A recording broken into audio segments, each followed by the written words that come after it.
আমার চুল কিরাম করে এইরাম রাতারাতি সুন্দর হয়ে গেল? তোমাদের সবার এই একটাই প্রশ্ন। চলো তোমাদের সবার সেই প্রশ্নের উত্তর দেবো। আপু তুমি চুলি কি করেছো? আপু এটা করতে তোমার কত খরচ হয়েছে? আপু এটা কোন জায়গাতে করেছো? প্রশ্নের উত্তর থাকবে আমার এই ভিডিওতে। আমি করেছি hair spa, permanent hair spa.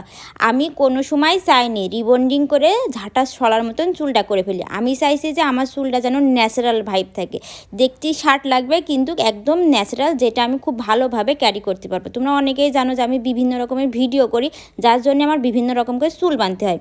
তাই আপুর কাছ থেকে যুক্তি বুদ্ধি নিয়ে আপু বললো এইটা করো, তোমার চুলটা দেখতেও সুন্দর লাগবে না আর অনেক দিন টেকসইও হবে না। আমি করেছি হেয়ার স্পা, আর এইটা করেছি কালীগঞ্জের লাক্সারি বিউটি পার্লার, যেটা নলডাঙ্গা রোডে অবস্থিত।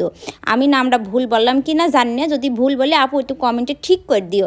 আর আমার এটা কয় টাকা নিয়েছে, এটা চুল অনুযায়ী টাকা নেয়। তো আমার চুল যেহেতু বেশ লম্বা গোছে, আমার বেশ টাকা নিয়েছে। তোমাদের চুল দেখিয়ে তোমরা আপুর কাছে সাজেশন নিয়ে করতে পারো, এটা কিন্তু খুব ভালো। আমার এটা 3rd ওয়াশের পরে করা ভিডিও, তারপর দেখো কত সুন্দর রয়েছে চুলটা।